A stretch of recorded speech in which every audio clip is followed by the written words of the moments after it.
the point of all of this really is aimed towards one thing, and that is the democratization of science. We are trying as much as possible to democratize science, right? The I think in my communication with Professor Akim and most of the professors that actually spoke at this program, I really try to explain, because I mean, we fundamentally understand that for people to do great things, they have to begin by expecting it of themselves, right? But I mean, the way that I explain this thing is that the things that we want today, right? A lot of surveys get sent around concerning why students are becoming alarmingly disinterested in the sciences. And I think the reason for that is pretty much obvious. It's that the things that we want today as students is still the same exact thing that people wanted 15, 50 years ago, right? What we all still want in the end is a claim to relevance. It's just the way to getting that has changed, right? You could go, I mean, maybe 15 years ago, 10, 20, 50 years ago, for you to be the cool kid or something, right? You're the person that is memorizing facts and all of that. You're the one going on TV shows, right? But it has totally shifted now, right? The way it is today now is that you have to put out really, really stupid things as content on social media, and then you go viral. In the end, what we still want is a claim to relevance. It's just the way to achieving it is what has shifted. So basically what we're trying to do is trying to reimagine. It's the reimagination of Western African education. Of course, we're beginning with Africa and West Africa, and we'll see how we could democratize that and reach other parts, Eastern African. Just really, it's towards the democratization of sciences. We've had really interesting privileges too. CERN as we're working with CERN now, right? I mean, I was at CERN last year, and I think what really happened when I was at CERN was that we went on this tour and they were showing the places that were connected to CERN, right? And then on the board, there were lines to show how much connection goes to different parts of the world. And then I saw that it's only one that, I mean, you have the entire African continent and it's only one. And the other places, it's so densely packed. Right. And that was so sad. It was so, so sad. I think I was happy at first that, oh, I don't know, first Nigerian students or wherever, or one of the first Nigerian students to do a summer school with the CMS experiment at CERN. That was really interesting. But then I saw that and it became a very sad thing. Like we have just one line running to the entire continent, right? But I think that is going to change very soon with some of the things that CERN has agreed to. That's the CMS experiments. They've been actively involved in these things. We are still moving slowly with universities in Nigeria for reasons. But I mean, I think next week they will be having a meeting with Kwame Nkrumah University in Ghana, and I think some of their students will be selected for the next summer school. That of course is to hold in Switzerland. So welcome again, everybody. I think I'm going to have to invite Professor Akim to come speak to us. It's what I mean, this is I don't know how to say this. I'm losing it. I really am losing it literally, because I mean I don't know. We all practically grew up watching Professor Akim, and I think I became a radical student sort of because I listened to Professor Akim. I mean, I wanted a particular kind of physics and the way the system here is built. I wasn't getting that, and I did not like that. So I decided that I'm done with classes. I'm just going to go to the library and soak up on knowledge and all of that. I think it was stupid at first to do that, but in the end, because I listened to Professor Akim's one of his lectures. I think he talked about how he got into Stanford and his story, and it was so, I mean, it was just so good. I'm like, okay, okay, I think we could do that. I just thought I could do that too, because I mean, it's a general conception. I think the argument has been made a lot that greatness cannot be taught. And I think anything can be taught. It's just we are not taking enough time, or maybe there is just this form of elitism with being intellectuals that we want to say that this thing, we are God's favorite in a sense. But I mean, the fact that I saw that, I think at first things can seem really, really difficult, right? But then we figure it out, and then it becomes trivial, and then it becomes teachable, right? So I think that is the reason for conversations like this. It's that people should see that good successes are actually possible for good people. It does not matter what your story so far is. What matters is that you're here right now and you're going to be making a decision, right? I think it was Gabriel Tart that said civilization is built on imitation, right? If you show people something often enough, then they become that thing, right? So I think greatness can be taught, but I mean, you guys should listen to Professor Hakim concerning this. So thank you so much, Professor Hakim, for obliging to speak to us. It's a wonderful thing. So you have the floor now, sir. David, you said it all. I have nothing left to say, man. You pretty much summed it all up. But thank you all for coming here. David, excuse the noise in the background there. That's my family. But you know, it's really heartwarming for me to be here. David is absolutely right. If you read my story, it's sort of a hard knock life. So David asked me to talk about the topic, and so achieving greatness, right? It's when I was finishing graduate school, I had a mentor. His name was Dr. Art Walker. He was one of the first three African Americans in astronomy in America. He got his PhD in 1962. And I said to him, I was like, yeah, I want to be a professor at a top university just like you. And he said to me, he goes, look, man, do you know Harrison Ford, the actor? He asked me that. Harrison Ford is the guy who played the archaeologist. I forget, what's the guy's name who goes around? Anyway, he's one of the biggest actors, okay? And Art says to me, he goes, Harrison Ford is not the best actor in the world, right? The best actor in the world is probably someone on Broadway that you've never heard of. There's a lot of luck involved to getting where I am. And so don't shoot for that, right? Don't go for that. Take care of your business, do what you do, and you'll see where you end up, okay?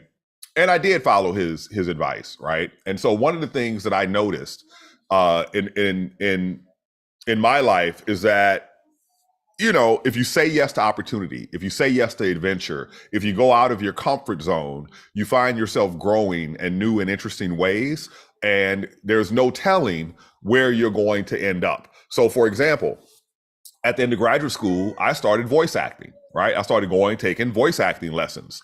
I had no idea that, 12, 13, 14 years later, that training would be the training that was needed for me to deliver when I go and start doing television. All right. And so, whatever you do often, you become an expert at it. And the thing about STEM, the thing about physics and astronomy, at least, is that, it's such a tough and subtle field. It's difficult. And if you, the way most of us get there, thank you. The way Indiana Jones, thank you, Andy. Yes. That's who Harrison Ford played. Yeah. If you take, for example, astronomy, there's only, maybe 5,000, 6,000 members of the American Astronomical Society. Some percentage of those are educators and not researchers.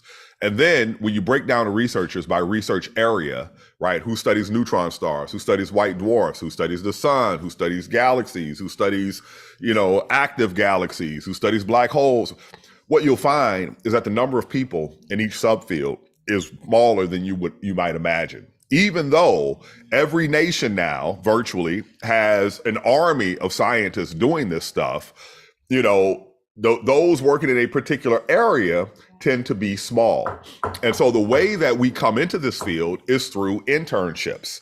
So you become the apprentice of a master. So for example, David mentioned that you talked to the head of the Simons Foundation, the president of the Simons Foundation, David Spergel. So I'm president of the National Society of Black Physicists in America. We have a summer research program, the Science NSBP summer research program, where we connect students with the world's top scientists scientists so they can be their apprentices.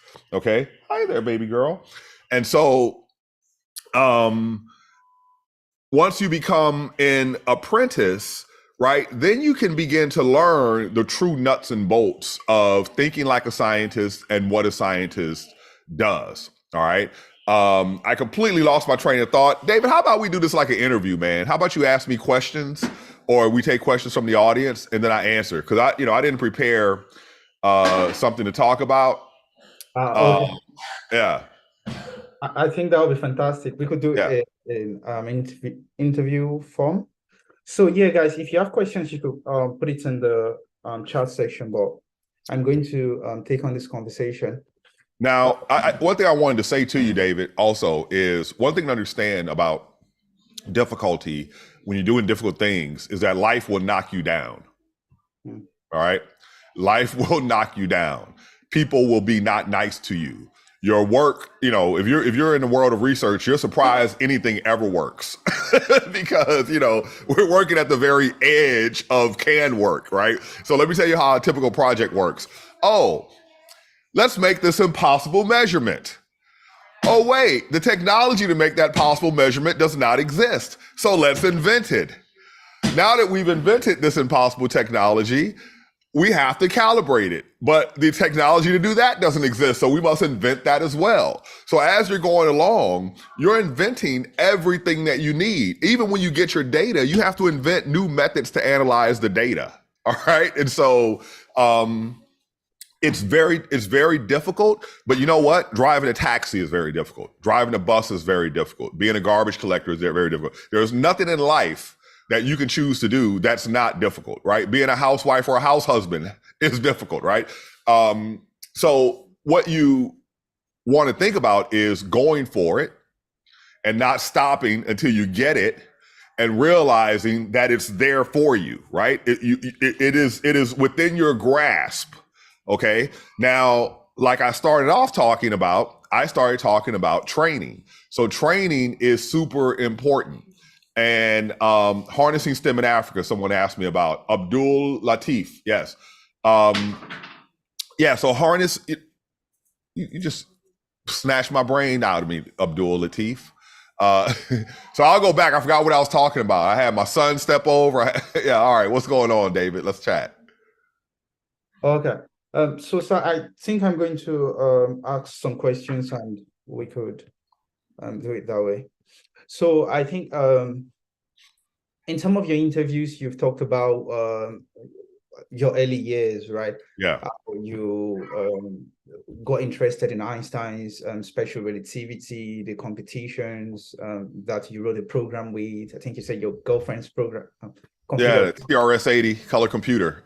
Yes. Yeah. So could you take us through your early years? Like, what was it like, really? What was it like? Yeah. So my early years were, American tough. So I've been to 44 countries around the world. I've been all over Africa now. I've been working in Africa for over 20 years. And, I had never been in the developing world. I went to the developing world the first time when I was in the US Navy. I walked across the border to San Diego, to Mexico. And I saw poverty on a different level than what I had experienced in America growing up in Mississippi. So it's hard for me to be like, oh, I had it so hard as from a poverty perspective, seeing, what people go through in the world. But what happened in my case, one second, let me do something.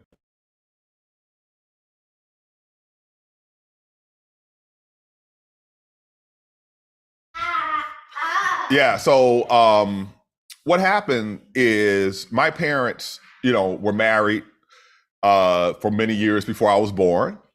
And after I was born, at the age of 4, they divorced. And my mother would move us every year for the next decade. All right. And move us multiple times. And where we moved were some of America's toughest neighborhoods along its southern border, right? South Central Los Angeles, Houston South Park, Houston 3rd Ward, New Orleans 9th Ward, New Orleans East. So my cousins, my male first cousins, so these are my mother's siblings. Their sons were older than me, and they were all members of what was a new gang at the time, the Crips. in the early 70s. All right. I moved to Los Angeles in 1971. And, you know, at the time, you guys might not know this, or you're all very young, but karate was really popular in American television and movies. So my cousins, they were older than me. They beat the hell out of me with karate all the time. But then outside, you know, I had a lot of fights because when you're in a ninjutsu, yeah, when you're the new kid in the tough neighborhood, you got to fight somebody, right? And I'm a kind of a big guy, so I typically had to fight older kids. So, you know, I was fighting all the time, like literally all the time. It's funny. My son, who's 18, I asked him when he was 12. I was like, "Yeah, how many fights have you had?" He was like, "0." I had 1,000 fights by the time I was 12 years old. So what happens is, when I'm 9 years old, my mother reunites me with my father. And my father, I hadn't seen him in 5 years. So I didn't even recognize him, right? But my father, you know, he was a country man, right? He grew up on the farm.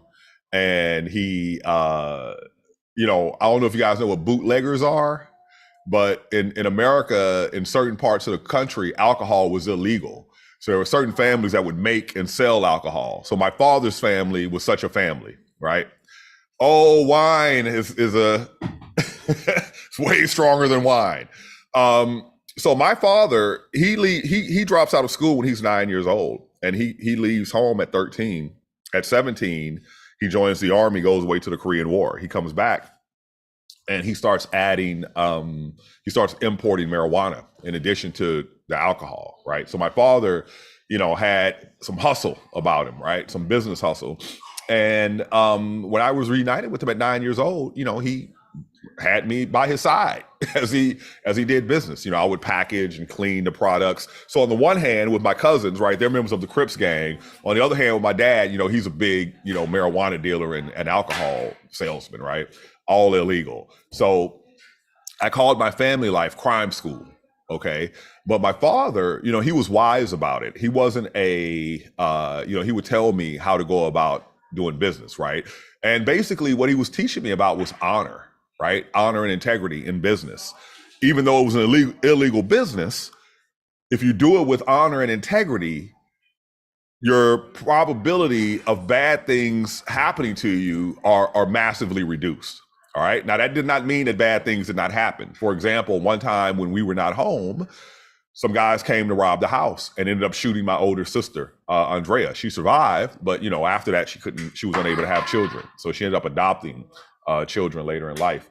And so right after this, 2 years later, my mom starts moving me again.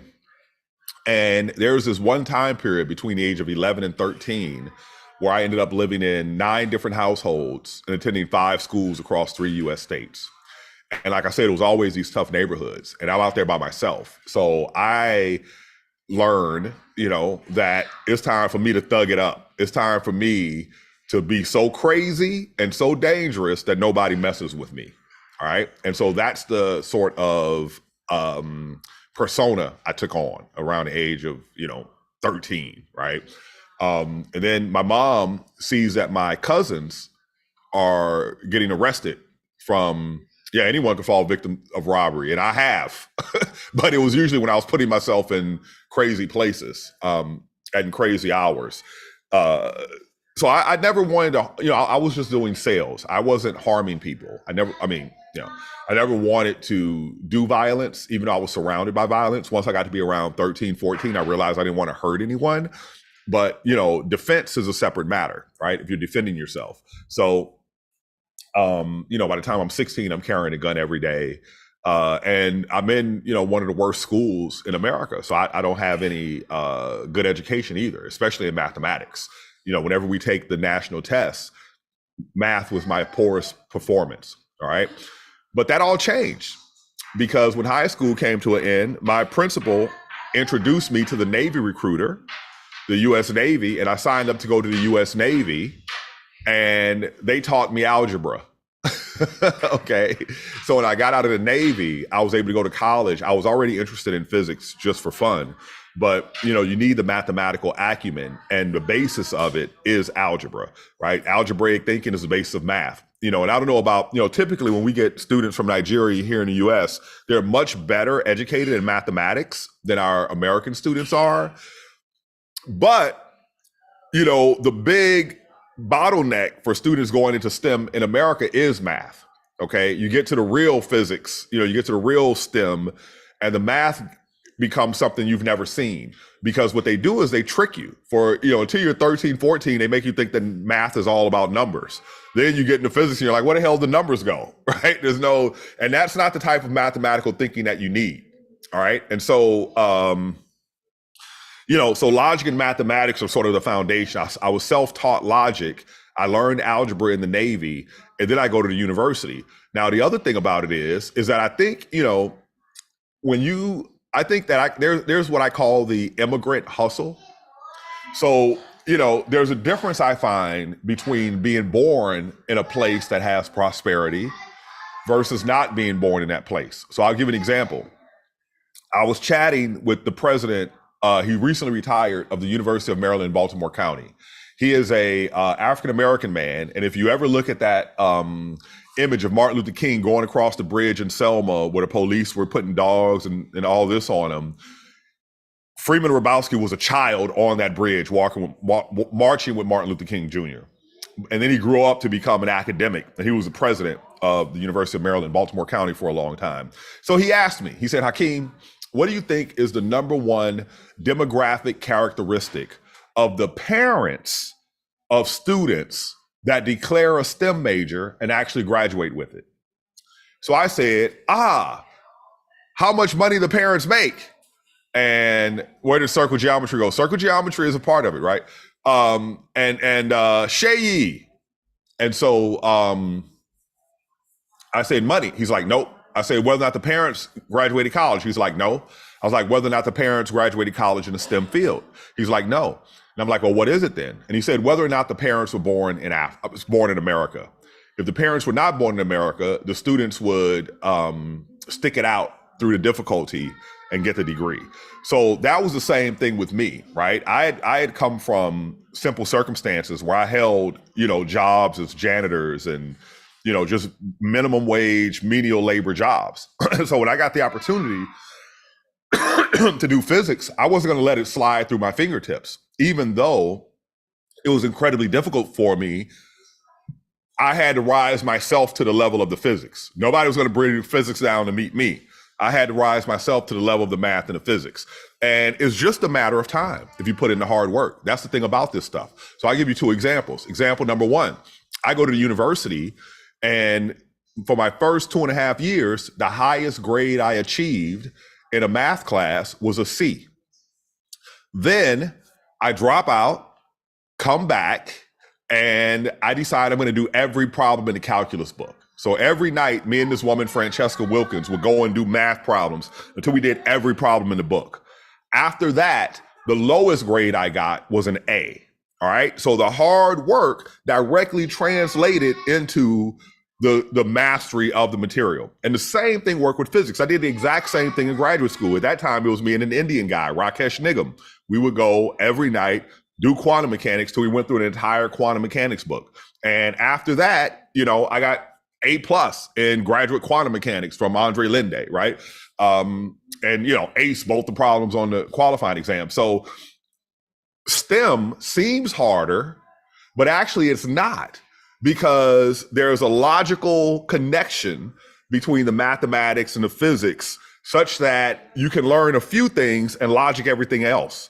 And not only that, there's 1,000 ways to solve every problem. So your way may not be the professor's way. So personally, I found that the professors confused me. So I didn't go to class. I did what David did. I got my textbook, I got my friend, and we went through it together. All right. The way the professors thought about it is not what worked for me. I had to think about it in my own way. And even now, people are like, oh, that's so insightful. I do, right? Hey, sometimes people tell me, Hakeem, thank you for dumbing it down for us. And I say, look, I didn't dumb anything down. I'm just dumb too. That's that's how I understand it, right? And that's the thing about it. When you sometimes, my colleagues have, complimented me on making things simple. But I think that, I think it was Einstein who said it. When you understand things, you do make it is simple, right? And so I just, another important thing I learned is the difference between knowing something and not knowing it. There's a difference between believing something, and knowing something. If you know something, that means you have confirmed it to be true. It doesn't mean you heard it. Doesn't mean you saw it on TV, on the news. It does, right? It means you have confirmed to be true through authoritative sources or personally, right? And so once you know what it means to know, then you can better determine whether or not you know the stuff before you move beyond it. Because sometimes we get caught up in progress. And don't get me wrong, sometimes someone says, I love this statement so much. What? Okay, I lost it. But anyway, I'll go to the next question, David. But the point David asked me about is my upbringing. It was very criminal. It was very undereducated. There was a lot of fighting, a lot of violence in my life. There was poverty. There was times of homelessness. But none of that is an excuse for me. You could be dropped anywhere on the planet at any time, and you have to make it. You have to survive. So you do what you got to do. Thank you so much. Thank you so much, Prof. I think the other question that I will ask is that because there's this, I think in a sense, there's this fact that now I think sometimes people introspect on what has happened, and it seems to be, everything seems to be premeditated. Like, okay, you knew that if you do this, then this will happen. If you do this, this will happen, right? And now we have students who want something like this too. Right, but we don't have the what is directly available, what is directly accessible is just not it, right? So I think what would the advice be for the students? Like, what exactly should keep their hope alive? What are the chances? Like, people should know that, okay, if my inputs would later bet something, right? So what is that thing that they should be looking at? Yeah. So one thing is understanding yourself, right? So we're not all the same, and what works for me is not necessarily what works for you. Like, I love newness. I love novelty. Some people love things to remain the same. Okay. But here's what I can tell you about pursuing a STEM degree. Now, things change from country to country. There's countries where you can have all the degrees you want and you're not getting no job, right? I mean, it's economies are different all around the world. So your situation has to be customized for your location and your time, right? But here's the thing about life in general. Adaptability is super important. Being able to change with the times. And so what that means for us is being able to learn. So I'll give an example. I did my PhD in solar physics. If you ever see the pictures of the sun with all the plasma loops, our research group led by Art Walker. We were the first to do that. All right. So now it's become the standard in the field.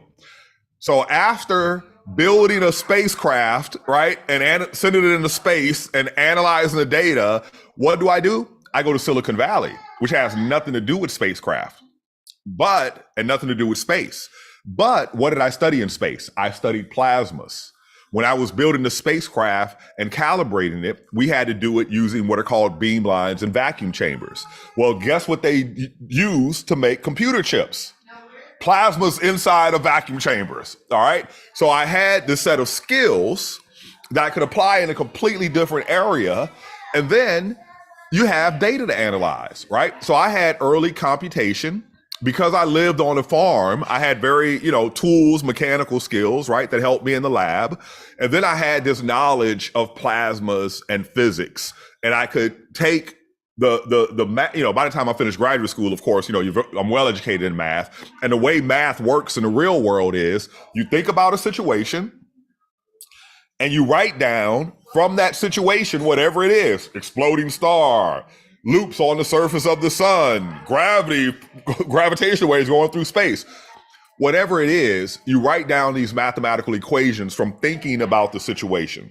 And those equations are typically in the form of what we call differential equations, systems of differential equations. So sometimes they're easy and sometimes they're messy, but almost always you have to use a computer to solve them.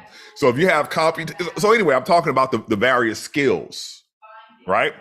the toolbox that you have in your pocket. All right. So I go from solar physics to semiconductor physics, completely unrelated. All right. Realize I don't like working in corporations. Then I go back to cosmology.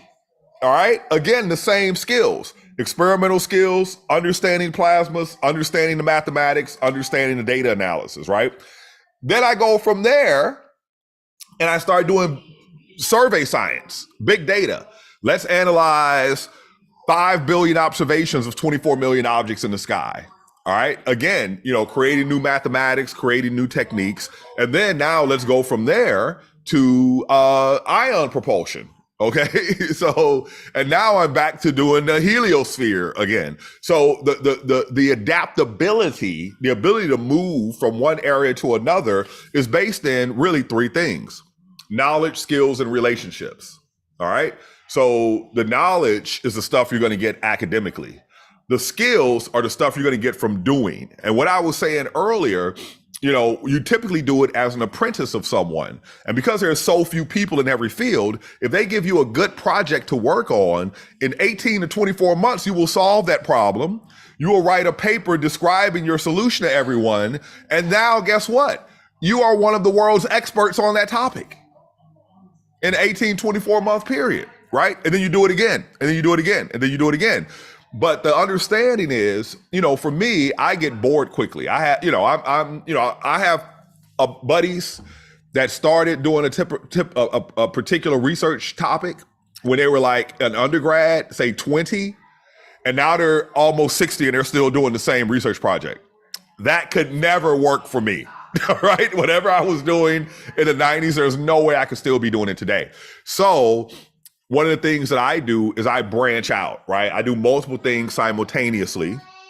And then sometimes one catches on and you go down with that one, right? But the key thing is I have multiple, it's like diversity in biology, okay? If you want to be adaptable and survive, if conditions change, if you have multiple ways of surviving, many of them might get wiped out, but you have a better chance of having some survive. All right. So I've done many different things in my career, and I do many different things simultaneously, and I do the same thing right now today. All right. So if you look at, I've always been paranoid. I never trusted, I grew up I grew up with a lot of narratives, and I grew up in a segregated world of Mississippi, racially segregated. Then I go to Stanford University and I learned about class separation, right? Not racial, as class. And I didn't fit in either of any of those. So, I wasn't in the privileged group of race or class, right? So what did that mean for me? That meant that when I got a job, I don't trust you. I don't trust that you're going to unfairly sack me. So I would always have a side hustle. All right. One side hustle. But then around 15 years ago, I read an article that said the average millionaire has 7 lines of income. And I'm like, oh, I get it. Because the other thing to recognize economically, as you make more money in life, coming from me, minimum wage coming up, right, to say $100,000 as a professor, your life fills your income. So you're still broke. You're just broke on another level, right? And so I'm like, how do I get ahead? And when I saw this article about, the average millionaire has 7 lines of income, I'm like, oh, I get it. If I only have 1 line of income, I'd better be a hedge fund manager if I want to get ahead. I'd better be a entertainer, an athlete, something that one flow brings in a lot of money, right? But that's very difficult to do. It's very difficult to have one thing that brings in $500,000 or $1 million. It's much easier to have 5 things that bring in 100,000 each, right? So that's how I sort of restructured my life. But the other thing was taking the various skills and turning those into business opportunities. And so, once you get to the, and so the thing about STEM is just like being an athlete, right? It's just like being a singer. How often do you see a singer become an actor? How often do you see an athlete become an actor, right? How often do you see them doing commercials? They take one thing and leverage it to do other things, okay? And so a lot of life is what you make of it. You get the degree, right? you could have 10 people with the same degree and have 10 very different lives based on what they want for themselves, based on the opportunities they say yes to, based on the opportunities they say no to, and based on the opportunities they create themselves. Right. Thank you so much, Prof. Thank you. I think there was a question in the chat section. GS, I did write a book about my life, homie. He said, write a book about your life. It will inspire the world. This is it. And that's the kids version behind me. There's now a kids version. I didn't know that. Yeah. Interesting. B, raise their hand. Yeah. I think there's a question that I'm trying to find. Okay, this one came from Treasure. Treasure said, I'm grateful for this session, Dr. Akim. My question is this: you talked about doing difficult things. How do you push past the initial fear of doing difficult things? That's a very great question. So let me tell you a story that's funny to me. When I got to graduate school, there was a policy. It was a quarter system. So in the normal academic year, there were 3 quarters. The summer is the 4th quarter. So the requirement was that every student would work with a different research group. 1 second. Each graduate student should work in a different research group each of those 3 quarters, your first 3 quarters. So my 2nd quarter, I went and worked for a professor named Doug Ostroff, who ultimately a few years later won the Nobel Prize in physics. Doug worked on liquid helium. I come into his office and Doug says, Hakeem, I work with superfluid liquid helium. You know what that is? I'm like, no. Like, okay, here are some properties of it. I need you to build me a third sound resonance detector. Here's a book on liquid helium. See ya. I never showed up again. I was like, you want me to do what? I was like, yeah, this ain't for me. I don't know. I have no idea what this guy is talking about. But understanding is that when you do start doing these difficult things, if your research group is set up, typically it's a hierarchy. All right. So I did this with my research group. So you have your professor, then you have maybe postdocs, graduate students, undergrad students. So I always make sure that my newer students work with someone that was just a little bit above them. So they're sort of like a buddy. And I think that, you should have that even in your academics. You should have a buddy. You should have someone who knows more than you, right? That's the uncomfortable thing. We don't like to display our ignorance, but you need to, it's like, I was a pretty good basketball player, but if I stepped on the basketball court and I was the number 1 guy on our team, I'm like, oh man, this is going to be a long day, right? We may still win, but I like being the 3rd best guy on my team, maybe, right? I like, so work with people that know a little bit more than you, if you can find them, and stick to them like glue. For me, it was my buddy David Santiago, for example, was very well trained in physics, and we were like this. If you saw one of us, you saw the other for like 3-4 years. So other thing to note is that comfort is the enemy of achievement. All right, your fear can be used for your benefit, or it can be used against you. All right. So one of the things that happen if you're from a tough situation is that sometimes you have to learn to ignore your pain, right? So in my case, sometimes growing up, it was hunger pain. Sometimes it was the pain of working in them damn woods or working in those fields on that farm, all right? Because the adults had no sympathy. You're going to work. And when I got to the military, same thing, no sympathy. You're gonna climb that damn rope 3 stories into the air, right? So your fear and your pain, if you can learn to ignore those, you will keep going where others will stop. All right. And that's the person who ends up winning. But look, you don't have to be on that level of competitiveness. Everybody's not trying to be LeBron. Everybody's not trying to be Jordan. I am. All right. I'm trying to kick everybody's ass. But, if you're just trying to make a living, there's, you don't have to be so drastic as you go about it necessarily. But understand this, we all have fears, we all have insecurities. And when you step into these places where people are experts at it and you compare yourself to those people, you will feel like you could never become them.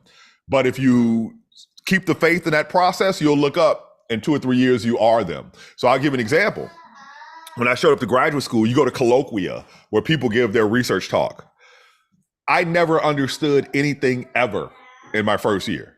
I would go to those things and fall asleep. All right. Then you get scientific papers. You look at it, it's like, that's not, what language is this? I don't, think you can never read it, let alone write one. Then you look up 3 years later and suddenly some kind of magic has occurred, some sort of sorcery, where suddenly now I understand everything, even if I've never heard of it before. Then you find you're writing those papers. Then you're getting patents. And, it's a process that you have to have some faith that if you continue in this role, you see what others have done, you can do it too, right? But, it's a, David mentioned the word elitism earlier. It is a situation that is full of elitism because there's a filter. The people that do physics and astronomy are people who think that they are smart. And that is a part of their identity. And for many people, not everyone, not even close to everyone, but for many people, they like to feel smarter by making other people feel less smart. Okay. And so people will come at you, right? It's a thing of youth. When you get older, it's not as bad. But in your youth, when it's competitive, right? If you're super highly trained, it's still super competitive. Now, imagine if you step into a situation where you're different from others in whatever way you want to name, class, where you're from, whatever, just whatever it is, right? You're different, you're less trained, and somebody, there's 1 or 2 jerks that are going to be mean to you. That's going to be something that you have to deal with psychologically, right? And so for me, the thing is, when people tell me I couldn't, my response is, I'll show you, right? But understand this also. Showing them does not equal me working by myself. I'll figure it out all by myself. I got to do everything on my own. Nobody does things on their own. I did not write this book by myself. There's no paper I wrote by myself. There's nothing I invented by myself. We all work together to get things done. All right. It's just like out on the Serengeti, right? Sometimes there's one lion ahead of the pride. Then what comes along is 2 twin brothers. They always win over the single guy, don't they? Right. Thank you very much, sir. I think another question that I've been getting a lot is, so let's assume that there's a Nigerian student, for instance, who doesn't have the best of grades, but this person is incredibly smart, right? Just doesn't have the grades to show for it. How can a person better position themselves for research positions and all of that? Yeah, that's a good question because that's where I was, and those are students I've worked with, right? So, I didn't have the best. I'll give you another example. So, at the National Society of Black Physicists meeting, we'd bring in like 300 students every year, and we would have these sessions directly for the students. Hold on, quiet, Kaori. Man, I have a daughter. She's about to turn 3 in a couple of weeks, and man. Anyway, she is a terror. So, what were we talking about, David? Concerning grades, you were talking about. Oh, yeah. So we would have this session on how to get into graduate school. So my fellow faculty member from Texas, Dr. Juan Burchiaga, he go and tell them, okay, here are the grades you need. Here's the type of research maybe you should have done. Here's the type of scores you need on the test. Here are the type of letters that you need. You need to prepare yourself in this way.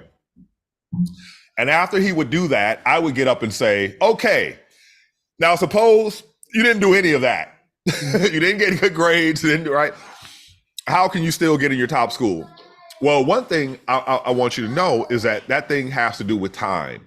And so the advice I was given was based on the fact that everything wasn't done on computers, right? So that advice expired after a while because now all the testing and everything is done on computers. And so it's harder to control the data that you send to whoever's accepting you. Another way, so the first thing is, remember, again, the fields are small. So one thing that's really popular, that's really powerful, is a letter of recommendation from someone actually working in the field. So how do you get that? So what you want to try to do is get a research apprenticeship, right? So if some, if David Spergel says, oh yeah, David Dosu, take that guy. I don't think there's no graduate school that's going to say no. All right.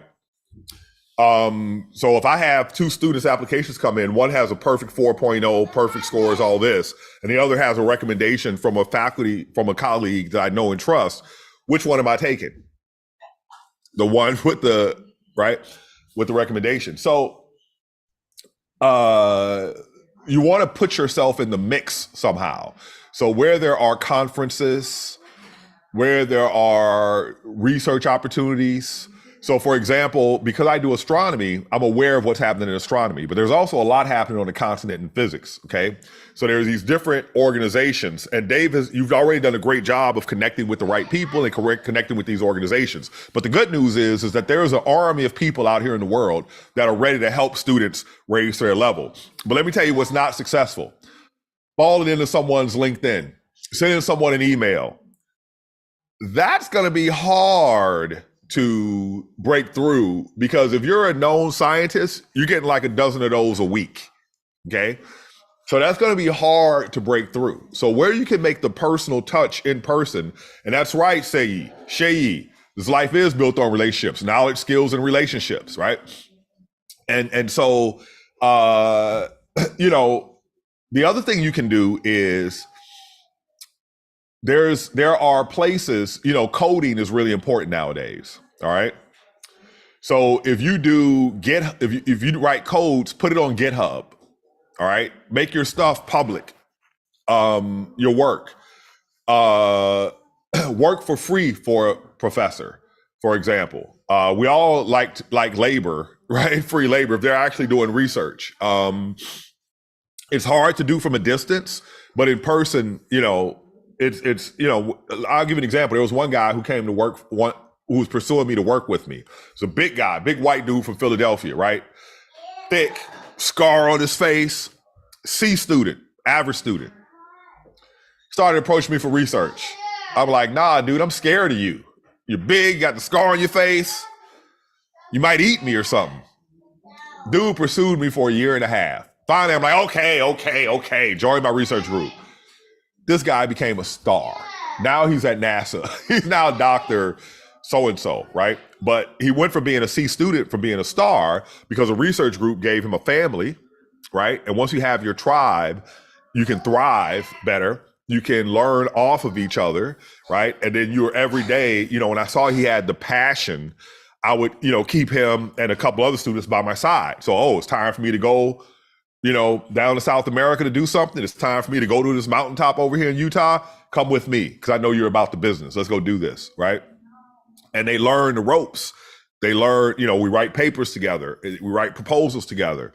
And they learn the ropes. But looking for that passion, that grit, that a person who can't be stopped, that's what people want to see, right? Because like I said, it's hard. Students step in with 4.0 GPAs and crash and burn, all because of, the difficulty that's involved. Not because they can't do it, but just the fact that it's hard to do it. And when it gets hard and it starts to hurt, people quit. All right. So, there's finding opportunities, and then there's taking advantage of those opportunities. And the thing that takes advantage of the opportunity is just your attitude, number one.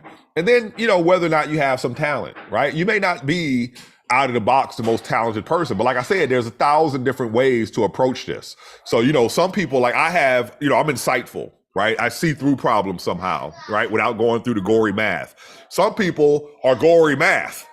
They go through every step and get to the final answer. Some people are very pedantic, very careful. There's so many different talents and ways to leverage your talents in this field that, there's a place for you, right? There is a place for you and your talents. It's just a matter of getting out there, developing your talents, developing your skills, developing your relationships, and finding where you fit. Thank you so much, sir. Thank you very much. I'm going to check if there are certain questions here. Okay, I think there's a question about juggling sciences with an Yeah, interest in, say, the arts, and yeah, so yeah. how can one navigate that? Man, I've always been interested in the art. So I've always been, I was a musician. I do acting. I do, I was a dancer. I was a break dancer in the 80s. I love the arts. I love to perform. And again, it's how you pursue it yourself. If it does not exist, create it. Like, for example, my colleague, Jarita Holbrook, she got her PhD. She went to Caltech undergraduate, got her PhD at UC Santa Cruz, started doing astronomy and was like, you know what? Yuck. Instead of doing this, I'm going to study the people that do astronomy. She created her own field, African cultural astronomy, right? And wrote the book on it. So if it doesn't exist for you, create it. But, I like to, Precious asked a question about the prerequisite courses and areas of undergraduate physics. So let me tell you about the structure of undergraduate physics and how you think about it and how physicists think about it. There are two groups of three courses. Excuse me, there are three groups of two courses. Three groups, two courses. It's a hierarchy. At the bottom is what we call classical mechanics and electricity and magnetism. Electricity and magnetism is better thought of as what we call classical field theory. All right. Because really, the only thing that really exists in nature, right? You need geometry for fields, basically space for fields, and you need time for energy to manifest, because energy manifests through change, which requires time. All right. So fields are super important. So anyway, at the bottom level, you have classical mechanics and electricity and magnetism. Both of those rely on the mathematics of vector calculus. Inside of the world of physics, the attitude is a trained baboon can do those. That's how easy they are. Personally, I found those two the most difficult. All right. But that is sort of the minimum level that you should master as an undergraduate. When I say master, I don't really mean master. Undergraduate is more of an introduction to things than it is a mastery. So bottom level, electricity and magnetism, classical mechanics, vector calculus. The next level up is thermodynamics and stat mech and quantum mechanics. Those two rely a lot. They also rely on vector calculus, but also a lot of probability and statistics. All right. Probability and statistics, linear algebra, raise their head. All right. And so as a graduate student, you're supposed to illustrate mastery in those to prove that you belong in the building. All right. Personally, I found quantum mechanics and stat mech the easiest physics, personally. The third level up is quantum field theory and general relativity. And those rely on tensor calculus. And the general attitude has been that that is what the truly exceptional students do. All right. So you have classical mechanics, electricity and magnetism, vector calculus, stat mech, quantum mechanics, probability statistics, linear algebra, general relativity, quantum field theory, tensor calculus. So those are the three levels. Bottom level, undergraduate. Second level, grad school, early grad school, by the way, before your first, second year. And then GR, quantum field theory. And that's your basic physics, fundamental, foundational, then you go to different states of matter, right? Solid state, plasmas, hydrodynamics, right? Those sort of things. Particle physics, you can focus in astrophysics, you can focus in on condensed matter physics, optics, those sort of things. Those are like, they build off of those original four. But that's like your keys to everything. Those are the keys to the kingdom, but also have to have computation in there. So right now, Python is like the foundational, it used to be Fortran. Now it's Python that you use to call your Fortran codes to do your calculation. but also advanced statistics. Okay, so every science these days is a data science. So things like machine learning, AI, that's what's doing the science now. But also, when I would get students that came to me as undergraduates, nuclear engineering is great, right? Nuclear engineering is great, especially now that fusion is starting to catch traction. But I would ask myself, okay, if you come to me as an undergraduate to work in my research group, there is no guarantee that you're going to be an astrophysicist or a physicist. But the probability of you working in STEM is probably greater than 50-50. So what are the skills I'm going to make sure you leave me with such that no matter where you go in STEM, you can apply those skills. All right.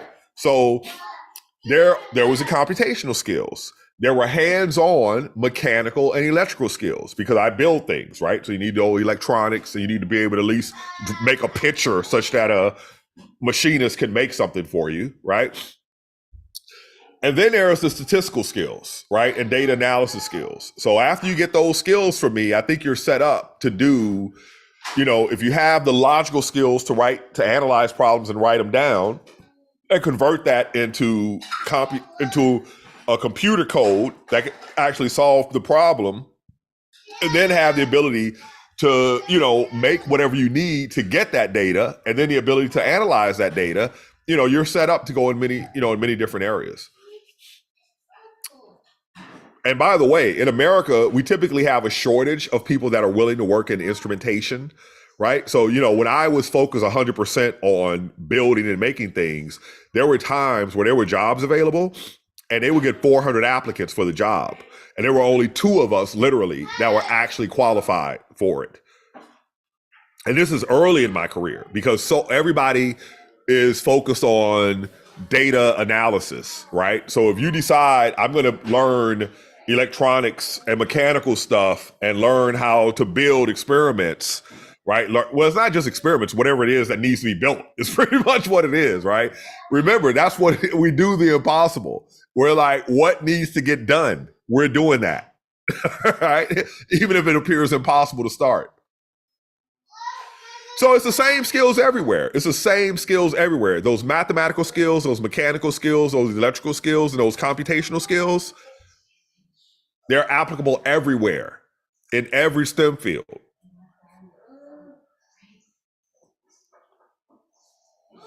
Thank you so much, sir.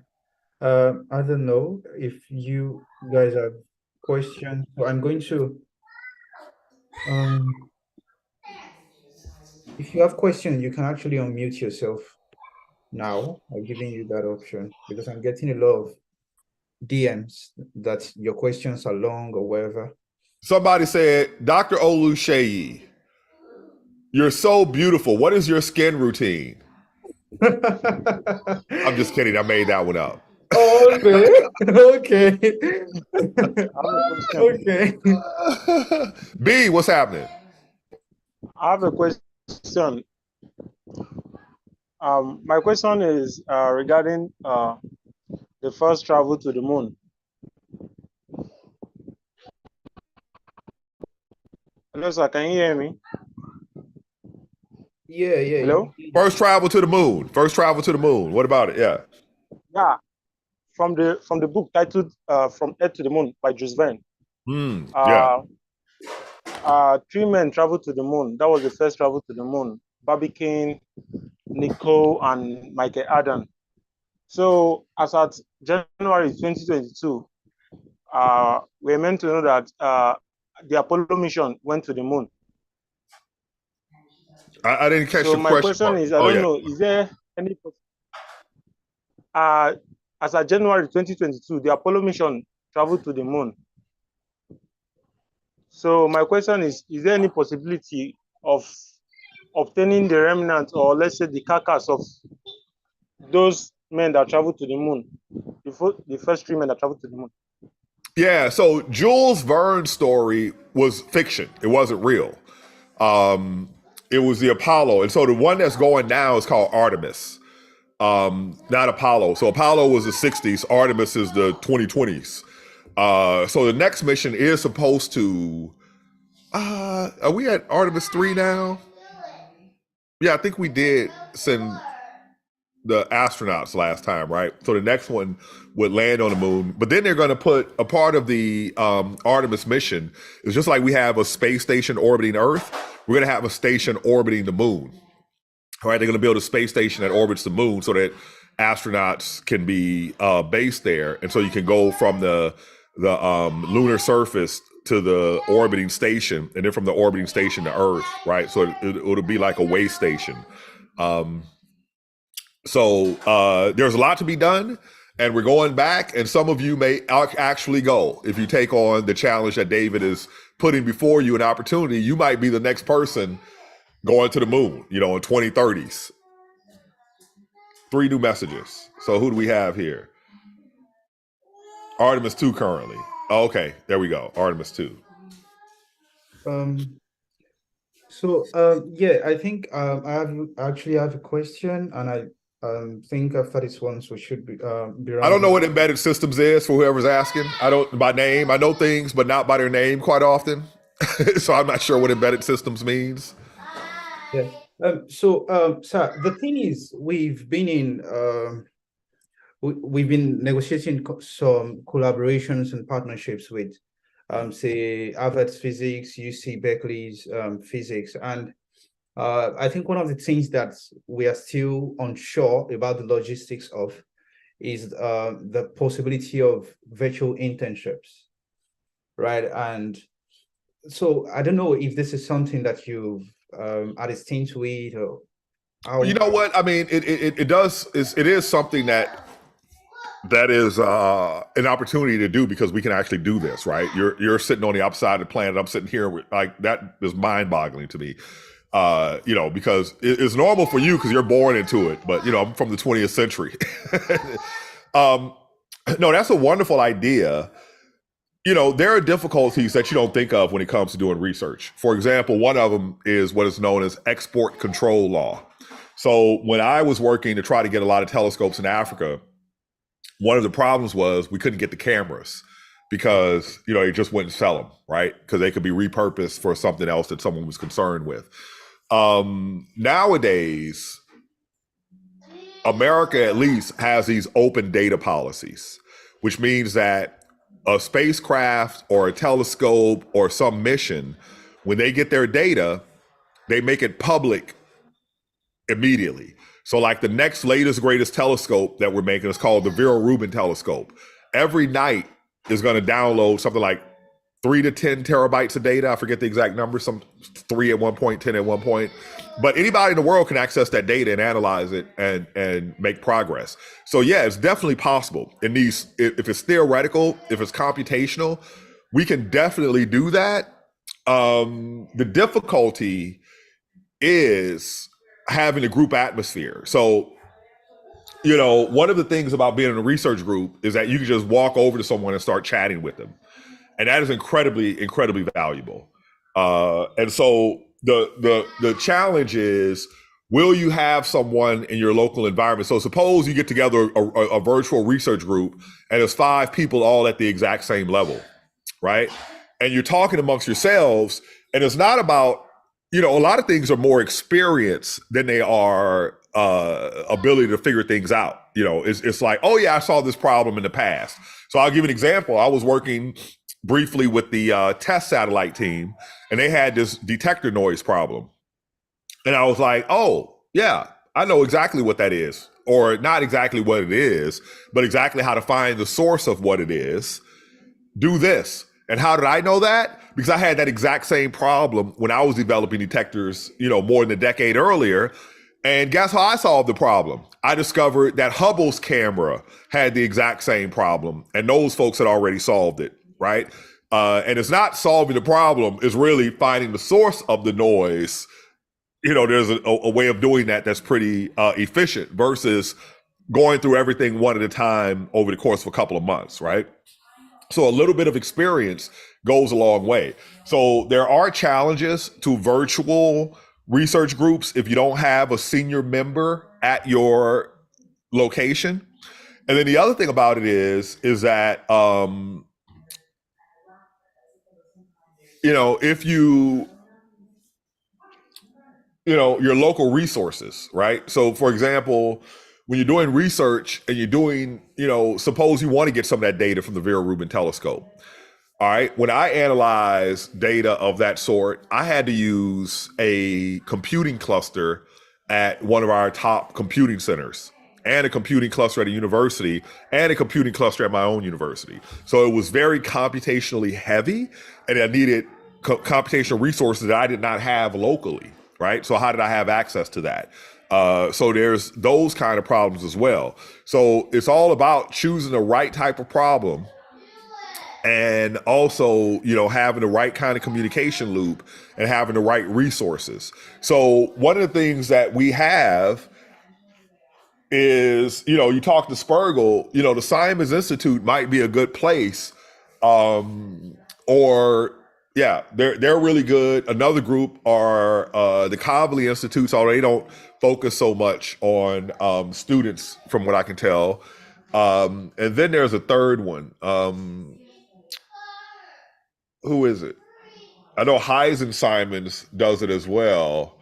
But, there are these research centers that might be the best place because you need conversations. That's a key part of the research process is having these conversations. So how can you create a situation, where you have conversations?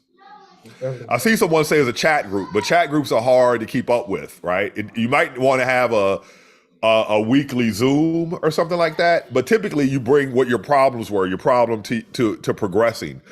But yeah, that's it's doable. It's just challenging to do. That's all. But you need a local senior person. I think it will make it easier. Oh, okay. Because I actually discussed this with Professor Pagel too, and then he met with the vice president for the Flatiron Institute, I think for the okay, the Flatiron Institute, yeah. The Math and Physics division. So we scheduled a meeting for sometime in December. It's just I know that the major problem that is going to have to be addressed in that meeting will be the logistics of this. So I'm still really, really struggling to wrap my head around that, but I don't know. Well, I tell you what, man, if you can find a local professor that can serve as sort of like an advisory role, I think that might be helpful. If you find someone who is, and be careful. The thing about our fields is when it really helps to be somewhat selfless. When people look at what they can get out of it for themselves versus what can I give, it can make things complicated, I think. Not just complicated, but ineffective. You're not going to get there, right?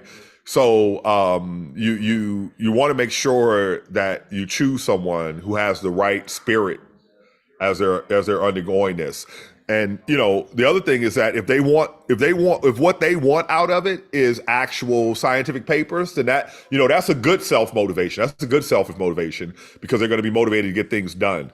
But you want it to be free flowing. You don't want to be hierarchy. I'm in control of everything. That's what you want is a guide, not a gatekeeper valve through which everything goes. You want someone who's going to guide you and coach you, mentor you, translate things, have some experience such that they can help you overcome challenges, someone who can help you gather resources, right? That sort of thing. Okay. Thank you so much, sir. I think with this, we should be bringing this to a close. Excellent. So who do I send? Do I send the invoice to you, David? Yes, I charge by the minute. So it's like 15,000 euros per minute. Thank you so much, Prof. Don't make me have to break your legs, David. You can take the gangster out the gang, but you can't take the gang out the gangster. Right. Thank you so much, Prof. It's been wonderful to have you, sir. Wait, there's a hand up from Jonathan Rabo. Okay, I'm going to. Nobody asked me about my name. I can't believe it. Let me tell you something. I got to know the Nigerian astronomers really good back when I was working in Africa every year. And one day they said to me, they were like, we were in Egypt, in Cairo, and they were like, Hakeem, we just want you to know, man, we didn't know what to make of you for the first 2 years. But now we realize that you're cool. So we have a question for you. We've all been changing our names to British names. Why the hell would you change your name to an African name? But anyway. Right. Right. Yeah, different story. It's a different story. The immigrant story versus. So just so you know, I am from an immigrant family. My ancestors on my mother's side, paternal ancestors, left Yoruba land in the early 19th century, went to France, then had my great-great-great-grandfather, and then he moved to Santo Domingo, the island of Santo Domingo, the city of Santo Domingo on the island of the Dominican Republic, and had my great-great-grandfather, and then together they moved to New Orleans. And then it was like my great-grandfather, my grandfather, my mother, then me. On my father's side, my father, when I learned my mother's family history, which is how I got my Yoruba last name, I did my father's side of the family and discovered that both of his grandfathers were Irishmen, like white Irishmen. Shay, what are you talking about? You're not a Nigerian. My ancestors came from Yoruba land, man. Where you from? Shay, you want some of this? You want some of this, Shay? So apparently, I'm not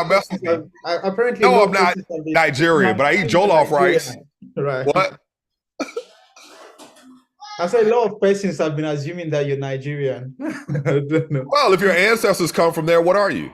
Are you talking ethnically or genetically, nationality? Right. They're all things. So tell me this: if you move to France, and then your ancestors move to the Caribbean, and they come to America, are your ancestors, are your progeny still you, or are they something new? They're me. They're not new. Okay, then answer me this: are you an Australopithecus? No. Why not? How far back do we go? Where do we stop? Right? What we call our origin is really our recent ingredients. Our ancestry goes back further than the Bantu expansion, right? Our ancestry goes way back. You're a vertebrate. You know how vertebrates came about? It was a filter feeder sitting on a rock. It was a larval filter feeder, right? So, the whole thing about humanity is that we are an evolving system. Our population density is increasing. Our technology is increasing. And tomorrow is very different from yesterday. So how you define yourself, how your ancestors define themselves, how your future generations define themselves, they change with time. And so one of the things that I learned is that because of how we are ancestrally, right, you choose to deal with people like yourself, typically, right? It's called kinship selection in biology. You take a mouse from one nest, put it in another nest, they're going to smell them and tear them apart, right? But if you take some material from one mouse nest, rub it over a mouse from another nest, and put that mouse in that nest you took the material from, they welcome them because you're one of us, right? But in today's world, you need to learn to partner with the people who have what it is that you want, all right? Don't partner with the people that are most like yourself. Partner with the people who have what you want. So, the world is made up of individuals. You can't look at someone and say, oh, you're the same religion as me, so you're going to be this way. You're not the same religion as me, so you're going to be this way. You're the same ethnicity as me. Right? Take anybody from any group, there's going to be somebody that can be your best friend. There's going to be somebody who's going to be your worst enemy. So how do you choose how you navigate through life? The people, for me, I choose to partner. You choose what you want for yourself, right? But what I've learned is the partnership is the values that we have in common, the goals that we have in common, right? That's how and then how you treat me, of course, right? We'd have the same values and goals, but if you're a jerk to me, I'm not working with you, right? And so, for that, like in America, because we have our racial history, there's a lot of us who are like this guy, Dr. I can't remember his name, but he's always like, stick to your own. Dr. Umar Johnson, right? Stick to your own. That's terrible advice. Right. So if you're like, oh, we have no resources in my community because your evil community took all our resources, so I will never work with you. If they have all the resources, that's exactly who you need to work with, right? Right. So don't fight the battle of your ancestors. Set up your children and your grandchildren for tomorrow, right? What's happened has happened. And, that's where I was stuck at, fighting the battles of my ancestors, right? And then I realized through life, what's happening today and how, we get caught up in things that don't serve us and our future generations, right? Think about your future generations. Think about where resources are, knowledge, skills, and relationships that you want to develop to move forward. Just like David reached out to Dave Spergel, just like he reached out to me, you're like, you guys have something I want. You guys have something I want to give to others. And by the way, David, I'm here today because of a person just like you. This woman named Cynthia McIntyre was a graduate student at MIT. And she was like, why are there no Black graduate students in physics? I'm going to start this new conference called the National Conference of Black Physics Students. They came down to Mississippi in 1988, brought me to MIT, and told me what it was to be a physics student. One of the guys who was with me, from another university, guy named Willie Rockwood, he's now the chair of physics at Morgan State University. Another guy from Jackson State University, Quentin Williams, he's now the chair of physics at Howard. And now here I am. If Cynthia McIntyre hadn't gone around gathering us, maybe we wouldn't be here today. You're doing the exact same thing, David, and I applaud you, man, for doing this. And so what you're going to find, even to today, I get people who write to me and say, hey, you probably don't remember me, but you came to my village, you talked to me about this, and today I just got my PhD, and I just want to thank you because without you, I would not have done that path. You're doing that good work now, and that's what matters. You move ahead through giving.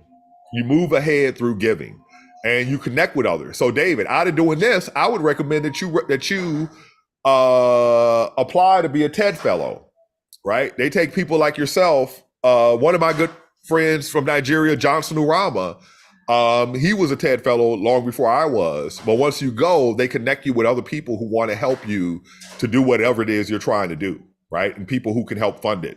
So there are these different communities. Another one I participate in is called Hatch. You make these relationships and they last a lifetime, and you do great work together. So I'm not the type, I typically work in silence. I don't do, I don't publicize what I do, but that's just a me thing, right? I think it's in your best interest to publicize what you do, but I'm always doing a lot of stuff. And a lot of the people I'm doing it with, I've met them through somebody like yourself, David, who just brought people together, and you find a synergy with someone and you work together. So those of you who are on this call together, you're going to look around in 20 years, you're going to find that you're actually running the world. All right. So I want you to stick together, learn from each other, connect each other with resources. Don't think about it competitively. Come together like the Wu-Tang Clan and form something greater. All right. Thank you so much, Prof. I think there's a lot of kind words in the comment section. Thank you very much to everybody for the kind words. So I think I'm going to give you guys the option to unmute. We're going to be ending this. So I think you can unmute yourself. Say All right. thank you to Professor Akim. Thank you so much, sir. All right. Thank you all. Anybody want to say anything before I go? Thank you so much, sir. Thank you, sir. Thank you so much, Professor. Out on social media, I'll answer you. Thank you so much, sir. Thank you, Prof. Thank you. Thank you, Prof. Right. Thank you so much, Prof. So David, Thank you so David, much, Prof. Yeah. David. So we need to put on our camera to take like a group photo. So. Oh, okay. Thank you so much, Prof. I really appreciate. Thank you. Thank you Should so much, we Prof. share video? Okay, now you should be able to turn on your camera. We want to take a group photo.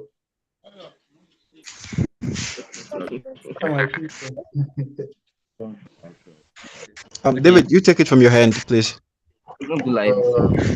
Okay, since I'm using a MacBook, I'm a rich person. Rest. So I've done for the first part. Ben Solo Alpha. My bosses are here.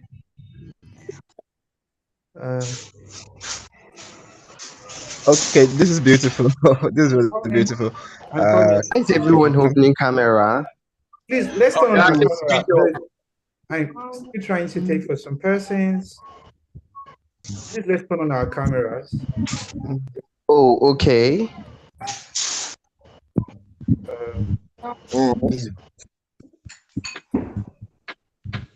Becky is inside a car. Interesting. So yeah, I think I've taken enough. Thank you so much, Shei Ezekiel. Thank you very much, David Dosu. Thank you so much, Peter Ofodu. I mean, this is a mentor. Thank you so much, boss, for joining. Senior man. Thank you.